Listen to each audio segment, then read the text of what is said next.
Abbiamo capito che per fare uscire questo progetto da Coldrerio dovevamo fare molto rumore. Die Sharing Economy, also die Wirtschaft des Miteinanderteilens, erlebt einen riesigen Boom. Le persone acquistano il valore quando possono dare. Io offro spesso, ma faccio anche delle richieste e sono spesso stata aiutata. Usiamo questa enorme forza che si sta creando grazie alla tecnologia. Mi chiamo Monica Rasch Solca, sono a Coldrerio, in un paesino del Ticino, un paesino di media grandezza direi, siamo vicini a Chiasso, dunque vicini al confine. E nel 2013 ho creato Smart Village, questo gruppo che vuole rispondere a tantissime esigenze delle persone.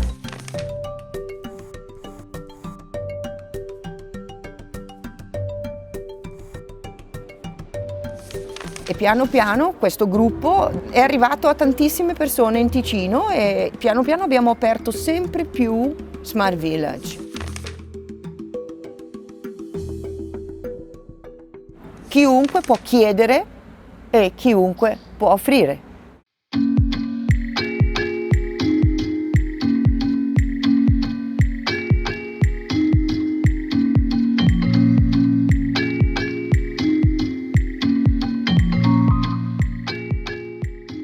E poi ci si incontra. In questa borsa ci sono dei vestiti che voglio regalare a una persona che mi ha contattato su Facebook. Pantaloni, magliette. Una volta, tanto tempo fa, nei paesi si stava più fuori in piazza. E allora lì ci si scambiava molte cose, ci si aiutava su tutto. Oggi è molto più difficile. Siamo più numerosi, abbiamo molto di più, ma scambiamo di meno e per certe persone manca un luogo dove andare a raccontare il tuo piccolo problema. E grazie a questi modi di comunicare le persone si sentono meno sole e dunque quello che c'era una volta è rinato grazie a questo progetto. Chi è? Ciao, sono Sonia. Ciao.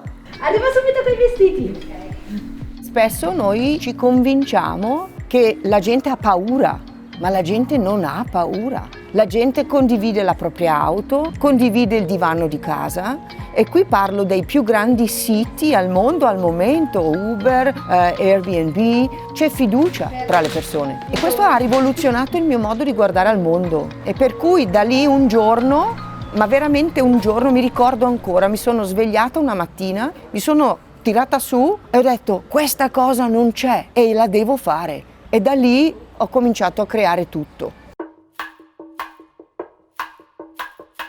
Abbiamo creato degli eventi nel paese per rendere fisica la nostra esistenza. Ciao! Venite allo Smart Village! È il luogo più cool del Ticino! Poi abbiamo anche fatto un grande poster, l'abbiamo incollato in un negozio qua. Un ragazzo ha creato 2 ometti. Smarty, ciao. Willy, senza di noi Smart Village non esisterebbe. Quindi con loro siamo andate in radio, abbiamo creato degli sketch per lanciare le feste. Io conosco per esempio un gruppo di danza hip hop molto bravi. Terra per i fiori, scarpe, bollini. Qualcuno offre di lavorare come babysitter. Se si trovano le chiavi o gli occhiali, ecco che appaiono. Credo che il mondo degli oggetti vinca, però quello che vedo è che ci sono dei gruppi dove le questioni sociali del comune stanno emergendo come al primo posto. Parlano di ecologia, parlano di panchine per condividere il tempo, cani che sono lasciati soli, di tutto e di più che riguarda il luogo. Ciao. Tutto bene? Bene, tu? Bene, grazie. Dai, Wow. E non tutti hanno la suocera vicino o un amico nel paese, non tutti sono di qui, per cui anche chi arriva da lontano e poi arriva a Coldrerio ha la possibilità di sentirsi parte di questo paese. Alla prossima. Ciao. E questo ci rende ricchi, sapere di far parte di un gruppo di persone al quale abbiamo dato qualcosa e se un giorno abbiamo bisogno possiamo chiedere. Quando qualcuno che non sa chi sei ti presta qualcosa di suo, si crea un legame che non si interromperà mai.